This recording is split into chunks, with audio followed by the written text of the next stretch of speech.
ಎಲ್ಲರಿಗೂ ಕಾವ್ಯ stories YouTube ಚಾನೆಲ್ಗೆ ಸ್ವಾಗತ. ಯುಗಗಳ ಪ್ರೇಮ ಧಾರಾವಾಹಿಯ 12ನೇ ಸಂಚಿಕೆ. ಏನು ಜಗಳನ? ಬಾ ನೋಡೋಣ ಎಂದವನು ಮಂಜುನನ್ನು ಕರೆದುಕೊಂಡು ಹೋಗೇ ಬಿಟ್ಟಿದ್ದ ವಂಶ್. ಸುಜಾತ, ಪುಣ್ಯ ಜೊತೆಗೆ ಅನ್ನಪೂರ್ಣ ಅವರು ಕೂಡ ಗಾಬರಿಯಾಗಿ ಬಾಗಿಲಲ್ಲೇ ಕುಳಿತು ಬಿಟ್ಟರು. ನೋಡು ಭದ್ರಪ್ಪ, ನನ್ನ ಮನೆಗೆ ನಾನು ಬಂದಿರೋದು. ಇದರಿಂದ ನಿಮಗೇನು ನಷ್ಟ? ಸುಮ್ಮನೆ ಇದ್ದು ಬಿಡು, ಇಲ್ಲದಿದ್ದರೆ ನಿಮ್ಮ ಮೇಲೆ ಪೊಲೀಸ್ ಕಂಪ್ಲೇಂಟ್ ಕೊಡಬೇಕಾಗುತ್ತದೆ ಎಂದು ಅನಂತಮೂರ್ತಿ ಹೇಳಿದಾಗ ಭದ್ರೇಗೌಡ ಅವನ ಆಳಿಗೆ ಹೊಡೆಯುವಂತೆ ಸನ್ನೆ ಮಾಡಿದ. ಆಳುಗಳು ಅನಂತಮೂರ್ತಿಗೆ ಹೊಡೆಯಲಾರಂಭಿಸಿದ್ದರು. ಹೊಡೆಯುವ ನೋವು ಸಹಿಸಲಾಗದೆ ಕೆಳಗೆ ಬಿದ್ದು ಒದ್ದಾಡುತ್ತಿದ್ದರು ಅನಂತಮೂರ್ತಿ. ಓಡೋಡಿ ಬಂದ ವಂಶ್ ಆ ದೃಶ್ಯವನ್ನು ಕಂಡು ಕೂತಿದ್ದ.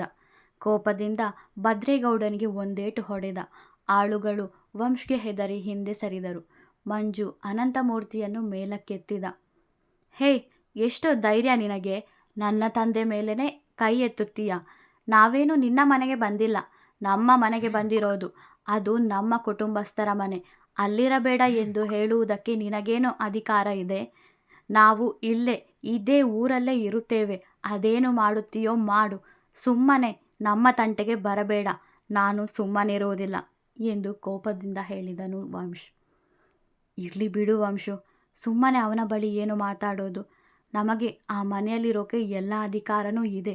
ಕೋರ್ಟಿನ ನ್ಯಾಯ ನಮ್ಮ ಪರವಾಗಿದೆ. ಮತ್ತೇನು ಬೇಕು? ಸುಮ್ಮನೆ ಇವನ ಜೊತೆಗೆ ಜಗಳವಾಡಿ ಸಮಯ ವ್ಯರ್ಥವಾಗಬಾರದು. ಅವನಂತೆಯೇ ನಾವು ಜಗಳವಾಡಿಕೊಂಡು ಕೂತರೆ ನಮಗೂ ಅವರಿಗೂ ಏನು ವ್ಯತ್ಯಾಸ? ನಡಿ ಹೋಗೋಣ ಎಂದು ವಂಶ್ನ ಕೈ ಹಿಡಿದು ಎಳೆದು ತಂದಿದ್ದರು ಅನಂತಮೂರ್ತಿ. ಮನೆಗೆ ಬಂದಾಗ ಅನಂತಮೂರ್ತಿ ತಲೆಗೆ ಹಾಗೂ ಕೈಗೆ ಏಟಾಗಿತ್ತು. ಪುಣ್ಯ ಅವರಿಗೆ ಪ್ರಥಮ ಚಿಕಿತ್ಸೆ ಮಾಡಿದಳು. ಇಷ್ಟು ಕೋಪ ಒಳ್ಳೆಯದಲ್ಲ ವಂಶು. ಅವರೇನು ತಿಳಿಯದೆ ತಪ್ಪು ಮಾಡಿದರು. ನಾವು ಅವರಂತೆ ವರ್ತಿಸೋದು ತಪ್ಪಲ್ವಾ ಎಂದು ಅನಂತಮೂರ್ತಿ ಹೇಳಿದಾಗ, ನಿಮ್ಮ ಮೇಲೆ ಕೈ ಮಾಡಿದಾಗ ನನಗೆ ಕೋಪ ಬಂತು, ಅದಕ್ಕೆ ಹೊಡೆದೆ. ಇನ್ನೂ ಆ ರೀತಿ ಮಾಡಲ್ಲ, ಸಾರಿ ಅಪ್ಪ ಎಂದು ಅವರನ್ನು ಸಮಾಧಾನಿಸಿದನು ವಂಶ್. ನನಗೆ ಹೊಡೆದು ಬಿಟ್ಟ ಅವನು? ನನಗೆ ಬಂದ ಕೋಪಕ್ಕೆ ಅವನನ್ನು ಅಲ್ಲೇ ಸಾಯಿಸಿ ಬಿಡಬೇಕೆಂದನಿಸಿತ್ತು ಎಂದು ಭದ್ರೇಗೌಡ ಹೇಳುತ್ತಿರಬೇಕಾದರೆ, ಯಾರದು ಅಪ್ಪ ನಿನ್ನ ಮೇಲೆ ಕೈ ಮಾಡಿದ್ದು? ಯಾರು ಅಂತ ಹೇಳು, ಅವನನ್ನು ಹುಟ್ಟಲಿಲ್ಲ ಅನ್ನಿಸಿಬಿಡ್ತೀನಿ. ಎಷ್ಟು ಧೈರ್ಯ ಅವನಿಗೆ ಎಂದು ಭದ್ರೇಗೌಡನ ಮಗ ನವೀನ್ ಕೋಪದಿಂದ ಹೇಳಿದ. ಬಿಡಬಾರದು ಅವನನ್ನು. ಖಂಡಿತ ಅವನಿಗೆ ಏನಾದರೂ ಮಾಡಲೇಬೇಕು. ಸಮಯಕ್ಕೆ ಕಾದು ಅವನಿಗೆ ಅವನ ಮನೆಯವರಿಗೂ ಸರಿಯಾಗಿ ಬುದ್ಧಿ ಕಲಿಸಬೇಕು ಎಂದು ಭದ್ರೇಗೌಡರು ಹೇಳಿದಾಗ ಸರಿ ಎಂದನು ನವೀನ್. ಅಕ್ಷರ, ಅರುಣ್ ಮಾತಾಡಿದ್ದಕ್ಕೆ ಬೇಸರ ಮಾಡಿಕೊಳ್ಳಬೇಡಿ. ಅವರು ಏನೋ ಕೋಪದಿಂದ ಹೇಳಿದ್ದು. ಅವರ ಪರವಾಗಿ ನಾನು ಕ್ಷಮೆ ಕೇಳುತ್ತೇನೆ ಎಂದು ವಂಶ್ ಹೇಳಿದಾಗ, ನನಗೇನು ಬೇಜಾರಾಗಿಲ್ಲ. ಆದರೆ ನೀವು ಕೋಪ ಮಾಡಿಕೊಂಡು ಅವರ ಜೊತೆಗೆ ಜಗಳ ಮಾಡೋಕೆ ಹೋಗಬೇಡಿ. ನಾನು ನಿನ್ನೆ ಮೊನ್ನೆ ಬಂದವಳು. ನಿಮ್ಮ ಜೊತೆಗೆ ಯಾವಾಗಲೂ ಇದ್ದವರು ಅವರಿಬ್ಬರು. ಈಗ ನೀವು ನನಗೆ ಸಪೋರ್ಟ್ ಮಾಡಿಕೊಂಡು ಮಾತಾಡಿದರೆ ಅವರಿಗೂ ಬೇಜಾರಾಗುತ್ತೆ ಅಲ್ವಾ ಎಂದು ಪುಣ್ಯ ಹೇಳಿದಾಗ, ಅದಕ್ಕೆ ಅವರು ಅಂದದ್ದನ್ನೆಲ್ಲ ಕೇಳಿಸಿಕೊಂಡು ಸುಮ್ಮನಿರಬೇಕಿತ್ತಾ ಎಂದು ವಂಶ್ ಕೇಳಿದ. ಎಲ್ಲ ನನ್ನ ಹಣೆ ಬರಹ. ಇದನ್ನೆಲ್ಲ ಅನುಭವಿಸಬೇಕು ಎಂದು ನನ್ನ ಹಣೆಯಲ್ಲಿ ಬರೆದಿದೆ. ಹಾಗೆ ಆಗುತ್ತಿದೆ. ನನಗೆ ನಿಜವಾಗಿಯೂ ಮದುವೆಯ ಬಗ್ಗೆ ಕನಸಿರಲಿಲ್ಲ. ನನಗೆ ನನ್ನ ವೈದ್ಯ ವೃತ್ತಿಯಲ್ಲಿ ಚೆನ್ನಾಗಿ ಕೆಲಸ ಮಾಡಿ ಬಡವರಿಗೆ ಸಹಾಯ ಮಾಡೋ ಆಸೆ ಇತ್ತು. ಆದರೆ ಅದು ಯಾವುದೂ ನಡೆಯಲಿಲ್ಲ. ಎಲ್ಲವೂ ಕೈಮೀರಿ ನಡೆದು ಹೋಯಿತು. ಇನ್ನು ಏನೂ ಮಾಡಲಾಗುವುದಿಲ್ಲ. ಬಂದದ್ದನ್ನು ಅನುಭವಿಸಬೇಕು, ಅಂದದ್ದನ್ನು ಕೇಳಿಸಿಕೊಳ್ಳಬೇಕು ಎಂದು ಕಣ್ಣೀರಿಟ್ಟಳು ಪುಣ್ಯ. ಅವಳ ಕೈಯನ್ನು ತನ್ನ ಕೈಯೊಳಗಿಟ್ಟು, ನಿಮ್ಮ ಜೊತೆಗೆ ಸದಾ ನಾನಿರುತ್ತೇನೆ. ನಿಮಗೆ ಏನೇ ಬೇಕಿದ್ದರೂ ನನ್ನ ಬಳಿ ಕೇಳಿ, ನಾನು ನಿಮಗೆ ಮಾಡಿಕೊಡುತ್ತೇನೆ. ನಿಮ್ಮ ಕನಸಿಗೆ ನಮ್ಮ ಗಂಡ ಹೆಂಡತಿ ಸಂಬಂಧ ಎಂದೂ ಅಡ್ಡ ಬರುವುದಿಲ್ಲ. ನಿಮ್ಮ ಜೊತೆಗೆ ನಾನು ಯಾವಾಗಲೂ ಇರುತ್ತೇನೆ, ಒಳ್ಳೆಯ ಸ್ನೇಹಿತನಂತೆ ಎಂದು ಹೇಳಿ ಅವಳ ಕಣ್ಣೀರು ಒರೆಸಿದನು ವಂಶ್. ಸಮಾಧಾನ ಮಾಡಿಕೊಂಡಳು ಪುಣ್ಯ. ಸರಿ, ತುಂಬ ಲೇಟಾಗಿದೆ, ಮಲಗಿ. ನಾನು ಇಲ್ಲೇ ಚಾಪೆ ಹಾಕಿ ಮಲಗುತ್ತೇನೆ ಎಂದವನು ಚಾಪೆ ಹಾಸಿ ಮಲಗಿದನು. ಮಂಚದ ಮೇಲೆ ಮಲಗಿದಳು ಪುಣ್ಯ. ಮಧ್ಯರಾತ್ರಿಯಾಗಿತ್ತು.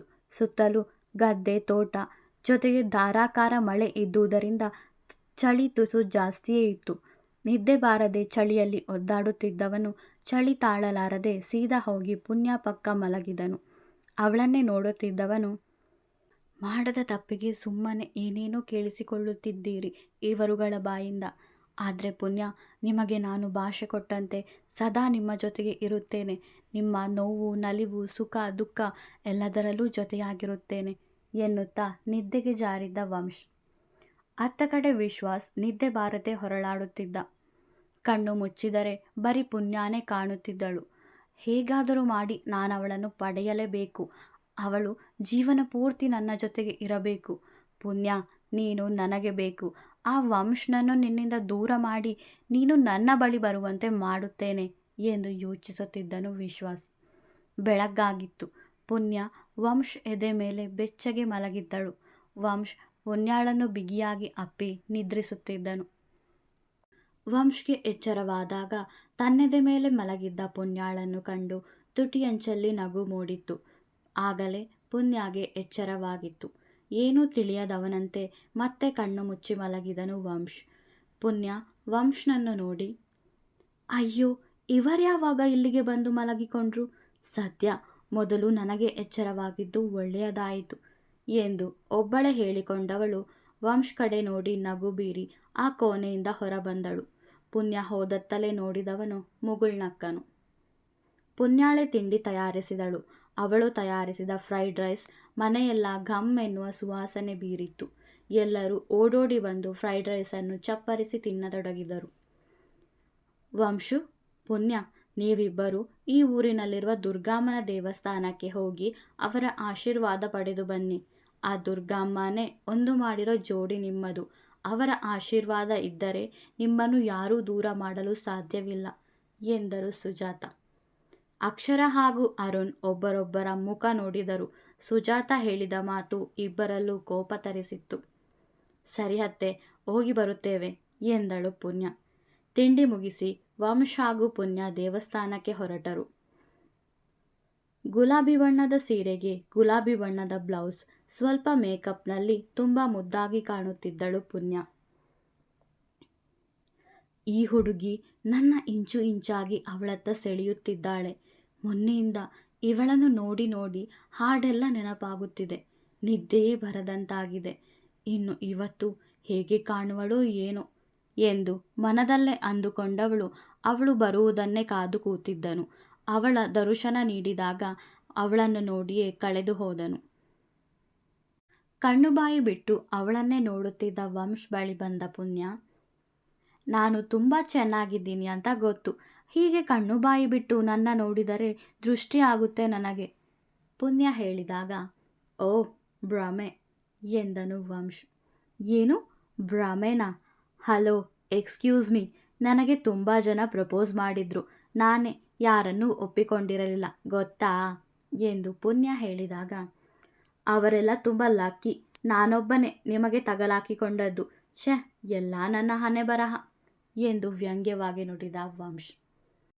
ಏನಂದ್ರಿ ಎಂದು ಅವನಿಗೆ ಹೊಡೆಯಲು ಬಂದವಳು ಕಾಲು ಎಡವಿ ಅವನ ಮೇಲೆ ಬಿದ್ದು ಬಿಟ್ಟಳು. ಅವಳ ನಡು ಬಳಸಿ ಹಿಡಿದ ವಂಶ್. ಇಬ್ಬರ ಹೃದಯದ ಬಡಿತ ಒಬ್ಬರಿಗೊಬ್ಬರು ಕೇಳುವಷ್ಟು ಜೋರಾಗಿ ಬಡಿಯುತ್ತಿತ್ತು. ಅವಳ ಕಣ್ಣುಗಳನ್ನೇ ನೋಡುತ್ತಿದ್ದ ವಂಶ್ ಕಳೆದು ಹೋಗಿದ್ದ. ಕಣ್ಣಲ್ಲೇ ಮಾತಾಡುತ್ತಿದ್ದವರನ್ನು ಎಚ್ಚರಿಸಿದ್ದು ಸುಜಾತರವರ ಕೆಮ್ಮು. ದೇವಸ್ಥಾನಕ್ಕೆ ಹೋಗಿ ಅಂದರೆ ನೀವಿಬ್ರು ಏನು ಮಾಡ್ತಿದ್ದೀರಿ ಎಂದು ಅವರು ಕೇಳಿದಾಗ ಪುಣ್ಯ ನಾಚಿ ಮುಂದಕ್ಕೆ ಹೋದಳು. ಎಡವಿ ಬೀಳ್ತಿದ್ರು, ಹಿಡ್ಕೊಂಡೆ ಎಂದು ಉತ್ತರಿಸಿದನು ವಂಶ್. ಮತ್ತೆ ಅವಳು ನಾಚಿಕೊಂಡು ಹೋದ್ಲು ಎಂದು ನಗುತ್ತಾ ಹೇಳಿದವರು, ತಗೋ ನಿಮ್ಮಪ್ಪನ ಕಾರ್ ಕೀ, ಈ ಕಾರಲ್ಲೇ ಹೋಗಿ. ನಿಮ್ಮ ಕಾರನ್ನು ರಿಪೇರಿ ಮಾಡಿಸಿ ತರೋಕೆ ಹೇಳಿದ್ದೇವೆ ಮಂಜು ಹತ್ರ ಎಂದರು ಸುಜಾತ. ಸರಿ ಎಂದವನು ಕಾರ್ನಲ್ಲಿ ದುರ್ಗಮ್ಮ ದೇವಸ್ಥಾನಕ್ಕೆ ಹೊರಟರು. ಅಣ್ಣ, ನನಗೆ ಹೊಟ್ಟೆ ಉರಿಸ್ತಿದ್ದಾರೆ ಇಬ್ರು. ಇವರಿಗೆ ಏನಾದರೂ ಮಾಡಲೇಬೇಕು. ಆ ಪುಣ್ಯನ ಈ ಮನೆಯಿಂದ ಓಡಿಸಲೇಬೇಕು ಎಂದು ಅಕ್ಷರ ಹೇಳಿದಾಗ, ಓಡಿಸೋಣ ಅಚ್ಚು, ಅವರಿಬ್ಬರನ್ನು ಆದಷ್ಟು ಬೇಗ ದೂರ ಮಾಡಬೇಕು. ಇಲ್ಲದಿದ್ದರೆ ನಮಗೇ ತೊಂದರೆ. ನಾನೀಗಾಗಲೇ ಪ್ಲ್ಯಾನ್ ರೆಡಿ ಮಾಡಿದ್ದೇನೆ. ಆದಷ್ಟು ಬೇಗ ಅದನ್ನು ಕಾರ್ಯರೂಪಕ್ಕೆ ತರುತ್ತೇನೆ ಎಂದನು ಅರುಣ್. ಮನೆಯಿಂದ ಹೊರಟ ಕಾರು ದುರ್ಗಾ ಪರಮೇಶ್ವರಿ ದೇವಸ್ಥಾನದ ಮುಂದೆ ನಿಂತಿತು. ದೇವಸ್ಥಾನದ ಮೆಟ್ಟಿಲು ಹತ್ತಿ ಮೇಲೆ ಬಂದ ಇಬ್ಬರಲ್ಲೂ ಹಿಂದೊಮ್ಮೆ ದೇವಸ್ಥಾನ ನೋಡಿದ ನೆನಪು, ಓಡಾಡಿದ ನೆನಪು. ವಂಶ್ಗೆ ತಲೆಸುತ್ತು ಬರಲಾರಂಭಿಸಿತ್ತು. ಏನೇನೋ ಅಸ್ಪಷ್ಟ ನೆನಪುಗಳು ಕಾಡತೊಡಗಿತ್ತು. ಹೆಜ್ಜೆ ಮುಂದಿಡಲಾಗದೆ ಅಲ್ಲೇ ಕುಸಿದು ಬಿದ್ದ ವಂಶ್. ಅದನ್ನು ಕಂಡ ಪುಣ್ಯ, ಏನಾಯ್ತು ರೀ, ಕಣ್ಣು ಬಿಡ್ರಿ ಎಂದು ಎಚ್ಚರಿಸಲು ಪ್ರಯತ್ನ ಪಟ್ಟಳು. ಅಲ್ಲೇ ಇದ್ದ ವಿಶ್ವಾಸ್ ಪುಣ್ಯಾಳನ್ನು ಕಂಡು ಅಲ್ಲಿಗೆ ಬಂದ. ಏನಾಯ್ತು ಪುಣ್ಯ, ವಂಶ್ ಯಾಕೆ ಬಿದ್ದು ಬಿಟ್ಟರು? ಇರಿ, ನೀರು ತರುತ್ತೇನೆ ಎಂದು ಓಡಿ ಹೋಗಿ ನೀರು ತಂದು ವಂಶ್ ಮುಖಕ್ಕೆ ಸಿಂಪಡಿಸಿದನು. ವಂಶ್ಗೆ ತುಸು ಎಚ್ಚರವಾಗಿತ್ತು. ಅವನ ಮುಖವನ್ನು ತನ್ನ ಕೈಯಲ್ಲಿ ಹಿಡಿದು ಸೀರೆಯ ಸೆರಗಿನಿಂದ ವಂಶ್ ಮುಖ ಒರೆಸುತ್ತಾ, ಏನಾಯ್ತು ರೀ, ಯಾಕೆ ಬಿದ್ದು ಬಿಟ್ರಿ? ಸುಸ್ತಾಗ್ತಿದೆಯಾ? ಬನ್ನಿ ಮನೆಗೆ ಹೋಗೋಣ ಎಂದಳು ಪುಣ್ಯ. ಇಲ್ಲ, ಹಾಗೇನೂ ಇಲ್ಲ, ಯಾಕೋ ತಲೆ ಸುತ್ತು ಬಂದಂತಾಯಿತು.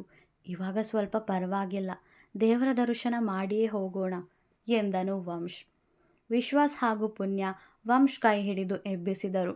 ಮುಂದೆ ನಡೆದರು ಮೂವರು. ಅಲ್ಲೇ ಮರೆಯಲ್ಲಿ ನಿಂತು ಇವರನ್ನೇ ದಿಟ್ಟಿಸಿ ನೋಡುತ್ತಿದ್ದರು ಭದ್ರೇಗೌಡ ಮತ್ತವನ ಮಗ ನವೀನ್. ದೇವಸ್ಥಾನದ ಒಳಗೆ ಬಂದವರನ್ನೇ ನೋಡುತ್ತಿದ್ದರು ಅಲ್ಲಿದ್ದ ಜನರು. ಎಲ್ಲರಲ್ಲೂ ಗುಸುಗುಸು ಪಿಸುಪಿಸು ಮಾತು ಕೇಳಿಸುತ್ತಿತ್ತು. ದುರ್ಗಾ ಪರಮೇಶ್ವರಿಯ ಮುಂದೆ ಭಕ್ತಿಯಿಂದ ಕೈ ಮುಗಿದರು ವಂಶ್ ಹಾಗೂ ಪುಣ್ಯ. ತಾನೇ ಮರುಜನ್ಮವಿತ್ತವರನ್ನು ಕಂಡು ಖುಷಿಪಟ್ಟರು ದುರ್ಗಮ್ಮ. ದೇವಸ್ಥಾನ ಪುರಾತನ ಕಾಲದ್ದಾಗಿತ್ತು. ರಾಜ ಮಹಾರಾಜರು ಕಟ್ಟಿಸಿದ್ದಾಗಿತ್ತು. ಬಹಳ ಸುಂದರವಾಗಿ ನಿರ್ಮಿಸಲಾಗಿತ್ತು. ದೇವಸ್ಥಾನದ ಒಳಗಡೆ ಒಂದು ಬದಿಯಲ್ಲಿ ದೇವಸ್ಥಾನ ಕಟ್ಟಿಸಿದ ರಾಜರ ಹಾಗೂ ದೇವಸ್ಥಾನ ಕಟ್ಟಲು ಸಹಾಯ ಮಾಡಿದವರ ಚಿತ್ರಪಟವನ್ನು ಹಾಕಿದ್ದರು. ಎಲ್ಲರ ಚಿತ್ರಪಟವನ್ನು ನೋಡುತ್ತಾ ಇದ್ದ ಪುಣ್ಯ ಕಣ್ಣಿಗೆ ಬಿದ್ದಿದ್ದು ವಂಶ್ ಚಿತ್ರಪಟ. ಅದರ ಕೆಳಗೆ ಶ್ರೀ ವಸಿಷ್ಠ ರಾಜ ಒಡೆಯರ್ 1896ರಿಂದ 1921 ಎಂದು ಬರೆದಿತ್ತು. ಅದನ್ನು ಗಮನಿಸಿದ ಪುಣ್ಯ, ರೀ ವಂಶ್, ಇಲ್ಲಿ ಬನ್ರಿ, ಇಲ್ಲಿ ನೋಡ್ರಿ, ನಿಮ್ಮ ಥರಾನೇ ಇದ್ದಾನೆ ಈ ರಾಜ. ಈ ದೇವಸ್ಥಾನ ಕಟ್ಟಿಸಿರೋದು ಅವನೇ ಅಂತೆ. ಸತ್ತೋಗಿ 100 ವರ್ಷನೇ ಕಳೆದು ಹೋಗಿದೆ ಎಂದಳು. ಚಿತ್ರಪಟವನ್ನು ಗಮನಿಸಿದ ವಂಶ್ಗೆ ಅಸ್ಪಷ್ಟ ನೆನಪುಗಳು ಕಾಡತೊಡಗಿತ್ತು.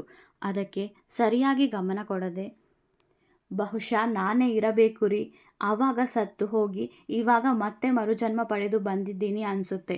ನೋಡಿದ್ರಾ, ನೀವು ಸಿಕ್ಕಾಪಟ್ಟೆ ಲಕ್ಕಿ. ನನ್ನ ಮದುವೆ ಆಗಿರೋದಕ್ಕೆ ನಾನು ರಾಜನಾಗಿದ್ದವನು, ನೀವೀಗ ಮದುವೆ ಆಗಿರೋದು ಒಬ್ಬ ರಾಜನನ್ನು ಎಂದು ತಮಾಷೆಯಾಗಿ ವಂಶ ಹೇಳಿದಾಗ, ಇವನ್ಯಾರೋ ತುಂಬ ಒಳ್ಳೆ ರಾಜ ಅನಿಸುತ್ತೆ. ತುಂಬ ಚೆನ್ನಾಗಿ ದೇವಸ್ಥಾನ ಕಟ್ಟಿಸಿದ್ದಾರೆ. ಜೊತೆಗೆ ಇಲ್ಲಿ ಫೋಟೋ ಹಾಕಿದ್ದಾರೆ ಅಂದರೆ ಏನೋ ತುಂಬ ಒಳ್ಳೆಯದೇ ಮಾಡಿರ್ತಾರೆ. ನಿಮಗಿಂತ ಹ್ಯಾಂಡ್ಸಮ್ ಆಗಿದ್ದಾರೆ. ನೀವೇನು ಅಷ್ಟು ಚೆನ್ನಾಗಿಲ್ಲಪ್ಪ ಎಂದು ಪುಣ್ಯ ಹೇಳಿದಾಗ ಅವಳ ಕಡೆ ಉರಿನೋಟ ಬೀರಿದವ, ಕೆಲವರಿಗೆ ಹೊಟ್ಟೆ ಕಿಚ್ಚು ನಮ್ಮನ್ನು ಕಂಡರೆ ಎಂದು ಅಲ್ಲಿಂದ ಮುಂದೆ ಬಂದಾಗ ವಿಶ್ವಾಸ್ ಅಲ್ಲಿಗೆ ಬಂದು, ವಂಶ್, ಇವತ್ತು ನೀವಿಬ್ಬರು ನಮ್ಮ ಮನೆಗೆ ಬರಬೇಕು. ನನ್ನ ತಾತನನ್ನು ನಿಮಗೆ ಪರಿಚಯಿಸುತ್ತೇನೆ ಎಂದನು. ಪುಣ್ಯ ಕಡೆಗೆ ತಿರುಗಿ ಹುಬ್ಬೇರಿಸಿ ಹೋಗೋಣವೇ ಎಂದು ಸನ್ನೆ ಮಾಡಿದ. ಅವಳು ಸರಿ ಎಂದು ತಲೆ ಅಲ್ಲಾಡಿಸಿದಳು. ಮೂವರು ವಿಶ್ವಾಸ್ ಮನೆಗೆ ಹೊರಟರು.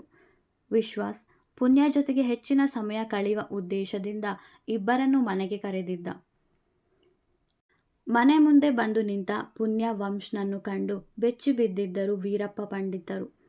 ಅವರನ್ನೇ ನೋಡುತ್ತಾ ನಿಂತಿದ್ದವರನ್ನು ವಿಶ್ವಾಸ್ ಎಚ್ಚರಿಸಿ, ತಾತ, ಇವರು ನನ್ನ ಸ್ನೇಹಿತರು. ಮೊದಲ ಬಾರಿಗೆ ಈ ಮನೆಗೆ ಬಂದಿದ್ದಾರೆ. ನೀನು ಅವರನ್ನು ಬಾಗಿಲಲ್ಲೇ ನಿಲ್ಲಿಸಿ ಬಿಟ್ಟಿದ್ದೀಯಲ್ಲ. ತಾತ, ಬಾ ಒಳಗೆ ಹೋಗೋಣ ಎಂದು ವೀರಪ್ಪ ಪಂಡಿತರ ಬಳಿ ಹೇಳಿದವನು ಮತ್ತೆ ವಂಶ್ ಪುಣ್ಯ ಕಡೆಗೆ ತಿರುಗಿ, ಇವರು ನನ್ನ ತಾತ, ಬನ್ನಿ ಒಳಗೆ ಹೋಗೋಣ ಎಂದನು ವಿಶ್ವಾಸ್. ವಂಶ್ ಹಾಗೂ ಪುಣ್ಯ ವೀರಪ್ಪ ಪಂಡಿತರ ಕಾಲಿಗೆ ಬಿದ್ದು ನಮಸ್ಕರಿಸಿದರು. ವಂಶ್ ಪುಣ್ಯರನ್ನೇ ನೋಡುತ್ತಿದ್ದ ವೀರಪ್ಪ ಪಂಡಿತರು, ಇವರಿಬ್ಬರು ಇಲ್ಲಿ, ಅದು ನನ್ನ ಮರಿಮೊಮ್ಮಗನೊಂದಿಗೆ, ಅಂದರೆ ಇವರಿಗೆ ಮರುಜನ್ಮವಾಗಿದೆ. ಆವಾಗ ಹೇಗಿದ್ದರೂ ಇವಾಗಲೂ ಹಾಗೆಯೇ ಇದ್ದಾರೆ. ಅಯ್ಯೋ ದುರ್ಗಮ್ಮ, ಇವರಿಗೆ ಪುನರ್ಜನ್ಮ ನೀಡಿದ್ದೀಯಾ? ಮುಂದೆ ಏನೆಲ್ಲ ನಡೆಯುವುದಿದೆಯೋ ಏನೋ.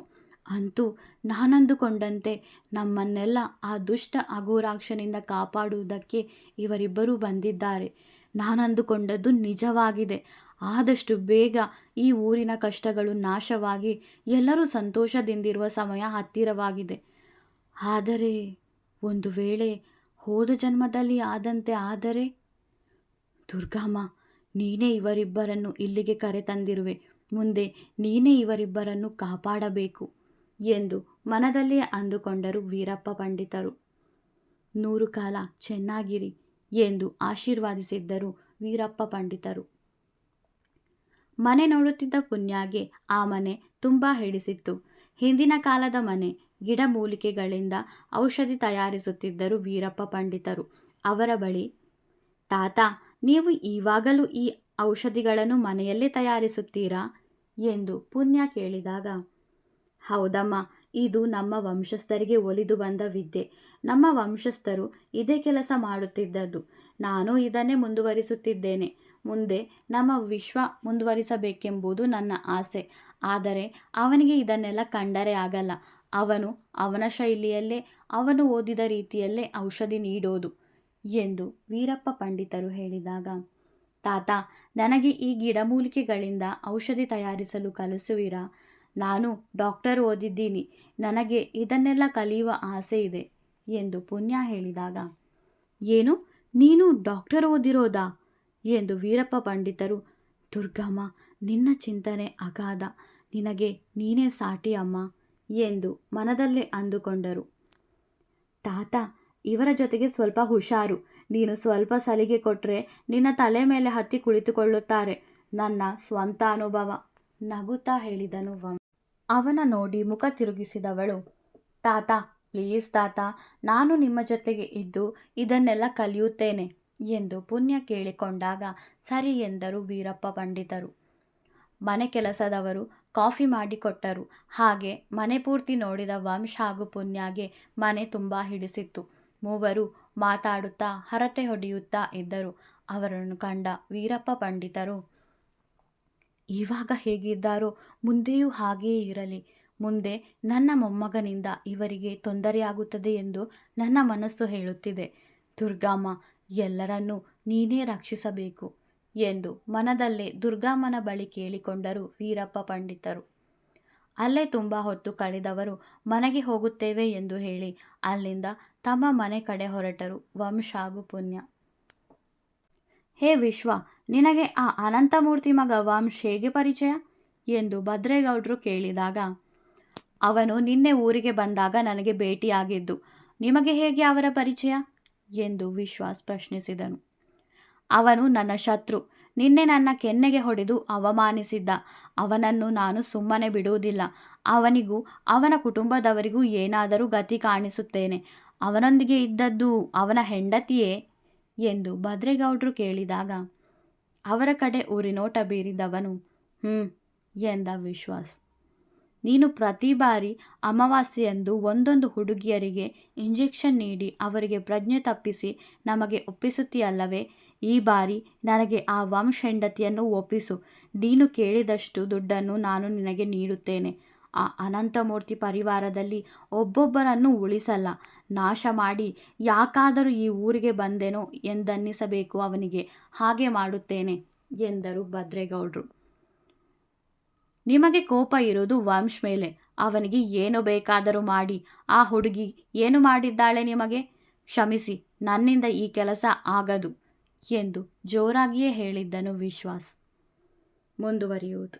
ವಿಡಿಯೋ ಇಷ್ಟವಾದರೆ ಲೈಕ್ ಮಾಡಿ, ಕಮೆಂಟ್ ಮಾಡಿ. ನನ್ನ ಚಾನಲ್ಗೆ ಹೊಸಬರಾದರೆ ಸಬ್ಸ್ಕ್ರೈಬ್ ಮಾಡಲು ಮರೆಯಬೇಡಿ. ಧನ್ಯವಾದಗಳು.